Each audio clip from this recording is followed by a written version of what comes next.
नहीं करना चाहिए। पूरा नाम?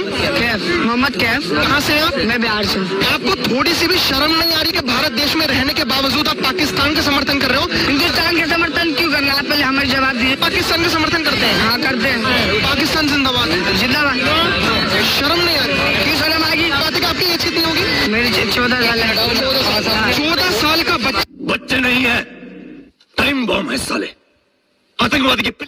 কতটা লজ্জার বিষয় একবার ভেবে দেখুন তো। দেশের প্রধানমন্ত্রী হিন্দু, স্বরাষ্ট্রমন্ত্রী হিন্দু, প্রতিরক্ষা মন্ত্রী সেও হিন্দু, এমনকি বিজেপির প্রায় 300টা এমএলএ রয়েছে তারাও হিন্দু, এমনকি ভারতের দিল্লিতে যে ক্ষমতায় রয়েছে সেটাও হিন্দু।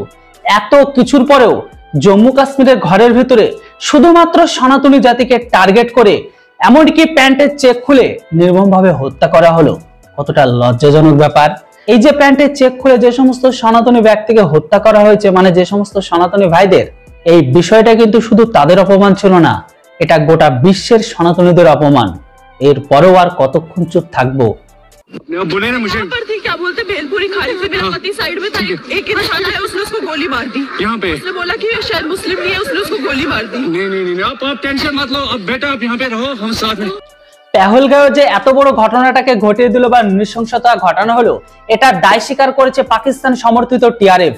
এমনকি তাদের একটা ভিডিও ফুটেজের মাধ্যমে সেটার সবকিছু তারা দায়ভার নিয়েছে। একবার ভেবে দেখুন, এত বড় ঘটনা ঘটে যাবার পরে তারা দায় স্বীকার করে। আমাদের বেঙ্গলের এমনকি ভারতবর্ষের কিছু ইসলাম প্রোডাক্ট গ্রহণকারী মানুষ আছে যারা বলে এটা নাকি ভারতবর্ষের আরএসএস আর বর্তমান ক্ষমতা থাকা সরকারের একটি রাজনৈতিক চাল। এমনকি কিছু মানুষ এটা পর্যন্ত বলতে ছাড়েনি যে ওয়াকফ বিলের মোড়কে ঘোরানোর জন্য এরকম নাকি কর্মকাণ্ড করছে। আমি বলতে চাই সেই সমস্ত মানুষগুলোকে, ভারতের খেয়ে ভারতের থালায় ফুটো করা কিছুটা হলে তো লাখ লজ্জা থাকা উচিত। বাদ দিলাম পাকিস্তানের বর্তমান সময়ের যে ক্ষমতা আর পাকিস্তান যেটা চালিয়ে যাচ্ছে, এটা দেখে কি ভাবছেন এরা সন্ত্রাস পাঠানো বন্ধ করবে? না, কোনোদিন এরা সন্ত্রাস পাঠানো বন্ধ করবে না। যতদিন পাকিস্তান জীবিত থাকবে ততদিন এইভাবে ভারতের খেলাফ অর্থাৎ তাদের কাফেরদের খেলাফ জিহাদি হামলা করবে। ভারতের উচিত যত তাড়াতাড়ি সম্ভব পাকিস্তানকে নামোনিশান মিটে দেওয়া, অর্থাৎ বড় ধামাকা করা।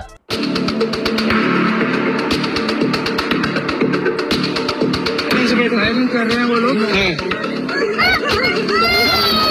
एक इंसान आया उसने उसको गोली मार दी। बताइए मार दिया। আমি সেই সমস্ত মানুষগুলোকে আজকে বলতে চাই যারা সিপিএম, টিএমসি, কংগ্রেস করে, যারা কাশ্মীরে ঘুরতে যাব বা যাওয়ার প্ল্যানটা করছেন, তারা অবশ্যই নিচের বল্টুটা মানে ছাতাটা যেন ফুটে যায়।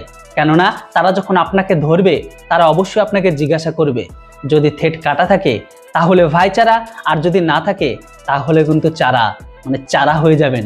বাকিটা বুঝতে পারছেন তো? এটা কিন্তু মাথায় রেখেই কিন্তু ঘুরতে যাবেন।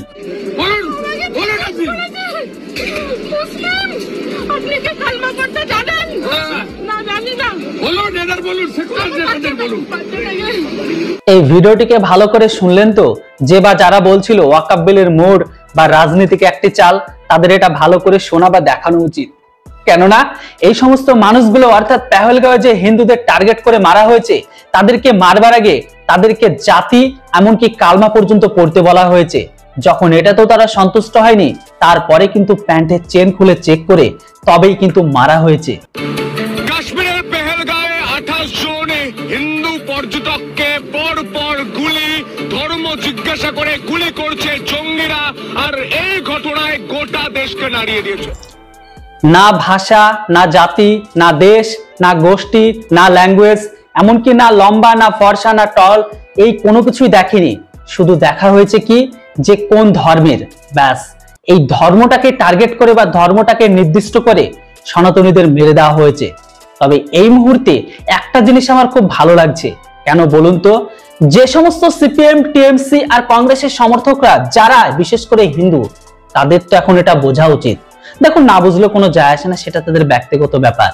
কিন্তু সেই সমস্ত টেররিস্টরা তাদের এটা পর্যন্ত জিজ্ঞাসা করেনি তুমি মুসলিম সমর্থন করো কিনা, মুসলিমদের দুবেলা খেতে দাও কিনা, কোরআনকে মানো কিনা, আল্লাহকে বিশ্বাস করো কিনা, এমনকি তুমি টিএমসি করো না কংগ্রেস করো না সিপিএম করো, কোনো কিছু জিজ্ঞাসা করেনি। জাস্ট একটা ওয়ার্ড ছিল, তুমি কোন ধর্মের, ব্যাস। তবে এই মুহূর্তে আমাদের বেঙ্গলের একজন বিশিষ্ট ইসলাম প্রোডাক্ট গ্রহণকারী মন্ত্রীর কথা মনে পড়ছে, অর্থাৎ ফিরহাদ হাকিমের। তিনি বলেছিল যে তারা মুসলিম হয়ে জন্মে নাকি গর্বিত ফিল করছেন।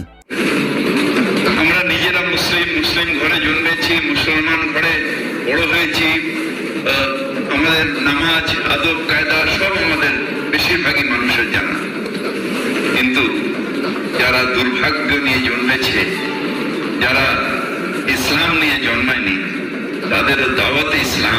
সেই দিন কাশ্মীরের পেহেলগাঁওতে 28 জনকে হিন্দুকে নির্মমভাবে হত্যা করেছে, কারণ তারা সেই দিন হিন্দু হয়ে জন্মায়নি। আর যদি হিন্দু হয়ে না জন্মাতো তাহলে হয়তো তারা প্রাণে বেঁচে যেত। আর ফিরাদ হাকিমের কথা এটা স্পষ্ট, তারা নাকি এর জন্য গর্বিত ফিল করেন। আর এটা সত্য কথা, যেটা পাকিস্তানের জেনারেল অর্থাৎ মেজর আসিফ মনির তিনি বলে দিয়েছিলেন, হিন্দুদের সাথে মুসলিমদের কোনো দিক দিয়ে যায় না, আদব কায়দা চলা, যেটা এক্সাম্পল আপনারা দেখতে পেলেন। কেননা তারা শুধুমাত্র ধর্মকে দেখে টার্গেট করে। তারা একবারের জন্য জিজ্ঞাসা করেনি আপনি টিএমসি করেন, বিজেপি করেন, কংগ্রেস করেন, বা মুসলিমকে সমর্থন করেন বা করেন কিনা, কোরআনকে মানেন কি মানেন না, বা আল্লাহকে মানেন কি মানেন না। তাদের একটাই টার্গেট ছিল, শুধুমাত্র হিন্দু কিনা, ব্যাস। তারপরেই কিন্তু তাদেরকে নির্মমভাবে হত্যা করা হয়। তবে সেই সমস্ত মানুষগুলোকে বা সনাতনী ভাই বোন দিদি যারা এই মৃত্যুকে কাছে থেকে দেখেছে, এমনকি যাদের সামনে তাদের দাদা ভাই এমনকি বাবা যাদের সামনে থেকে তাদের মৃত্যুকে দেখেছে, তাদের সব থেকে বড় স্যালুট জানাই। এই কারণে স্যালুট জানাই, তারা বন্দুকের সামনে দাঁড়িয়েও তারা কখনো সরে দেয়নি যে আমি হিন্দু নই, আমি সনাতনী নই। আর সত্যি এত বড় বীরত্বের জন্য তাদের মন থেকে স্যালুট জানাই। তবে একবার ভেবে দেখুন, আজকের দিনে এই কারণে আমরা গোটা বিশ্বের কথা বাদ দিলাম, এই মুহূর্তে পাকিস্তান, বাংলাদেশ, আমার ঘরের ভেতরে প্রতিটা কোনায় কোনায় আমরা ভাইচারা নিভাই। কি সে ভালো কিনা, সে খারাপ কিনা, সে আমাদের জাতিগত ভাই না হলে কি হবে, মোরা এক বৃন্তে দুটি কুসুম হিন্দু মুসলমান, এই ভাইচারা করতে করতে তারা আমাদের পুরো চারা করে চারা বানিয়ে ছেড়ে দিচ্ছে। যেখানে যাচ্ছে সেখানে একটা টার্গেট। আজ কাশ্মীরে দেখলেন, কিছুদিন আগে ওয়েস্ট বেঙ্গলের মুর্শিদাবাদে দেখেছেন, দুজন হিন্দুকে নির্মমভাবে জিহাদেরা কুপিয়ে খুন। আর এখন কি দেখলেন, কাশ্মীরে পেহেলগাঁওতে শুধুমাত্র হিন্দুদের টার্গেট করে খুন। আমাদের এই বর্তমান সমাজের সনাতনী ধর্মীরা এই ভাইচারা করতে করতেই পুরোটা চারায় চলে গেছে। যে কটা বেঁচে আছে এখনো যদি না বুঝে, তাহলে আপনিও একদিন চারায় পরিণত হবেন। এখানে শেষ নয়, আর একটা দেখুন, সনাতন ধর্মের হিন্দু সেকুলার নেতা দীপক তেয়ারি, উনি কি পোস্ট করেছে। উনি তার পোস্টের মাধ্যমে এটাই বোঝাতে চাইছে যে ভারতবর্ষের ক্ষমতায় থাকা সরকার বিজেপি আর আরএসএস মিলে নাকি ওয়াকফ বিলের মোড়কে ঘোরানোর জন্য প্ল্যান করে এই ঘটনাটাকে জম্মু কাশ্মীর ভিতরে ঘটিয়ে দিয়েছে।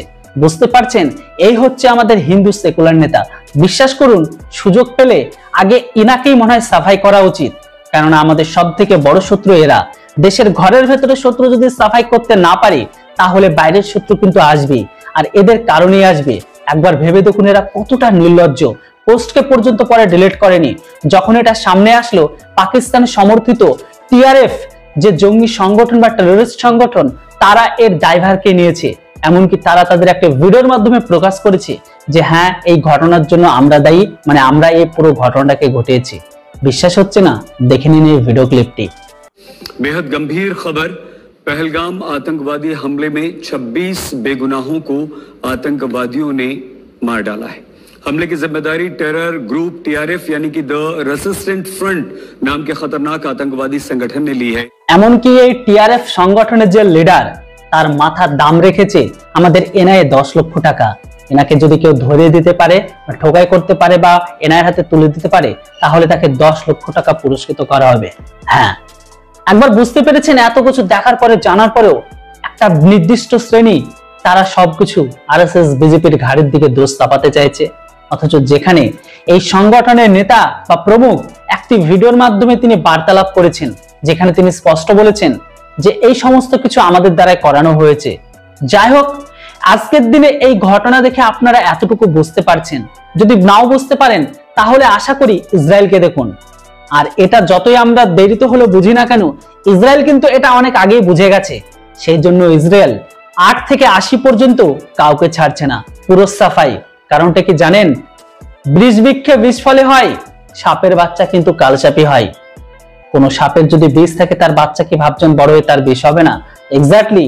আর এটাই কিন্তু ইসরায়েল করে, আর সেই জন্য ইসরায়েল সবাইকে সাফাই করছে। আর এটা যারা করছে তাদের কাছে একদম উচিত শিক্ষা। বর্তমান সময়ে আমাদেরকে অর্থাৎ ভারতকে বলা হয় এই রিজনের দ্বিতীয় ইসরায়েল। আমি বুঝে পাই না, আমরা তো ইসরায়েলের মতো কোনো কাজই করে না, তবে কেন এই ট্যাগটা লাগিয়েছে? নরেন্দ্র মোদীর সরকার এখনো পর্যন্ত বড় বড় কথাই বলে গেল, আমরা সেইভাবে প্রকাশ্যে অন্য লেভেলে অ্যাকশন দেখলেও সরাসরি কোনো অ্যাকশন দেখিনি। আমরা চাই যে ইসরায়েল এবং ভারত যদি কারবাই করতো তাদের উপর, তাহলে অনেক খুশি হতাম। কয়েক ঘন্টা পেরিয়ে গেছে, আপনারা হিসাব রেখেছেন, কিন্তু এখনো পর্যন্ত এই ঘটনাটা যদি একবার ইসরায়েলের ঘরের ভেতরে হতো, আমি লিখে দিচ্ছি 28-এর বদলে এতক্ষণে প্রায় 3000 ইসলাম প্রোডাক্ট গ্রহণকারী টেররিস্টদের শুয়ে দিত, জমিতে ভেতরে ঢুকিয়ে দিত। বুঝতে পারছেন কেন আজকের দিনে 57টি ইসলামিক কান্ট্রি ইসরায়েলের খেলাফ কথা বলে, আর কেন তারা বিড়ালের মতন তাদেরকে ভয় পায়? এক্স্যাক্টলি আমার উচিত এই মুহূর্তে এই দেশটাকে অর্থাৎ পাকিস্তানকে সেম কার্যকলাপ করা।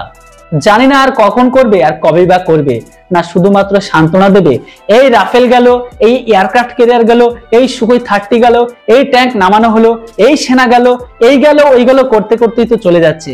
এখনো পর্যন্ত না আমি না আপনি কোনো বড় কারবাই দেখতে পেয়েছেন পাকিস্তানের খেলাফ। আমার হিসেবে পাকিস্তানকে ম্যাপ থেকে মিটে দাও, জ্বর থেকে কেটে ফেলো, তাহলে এই সমস্যা ভুগতে হবে না।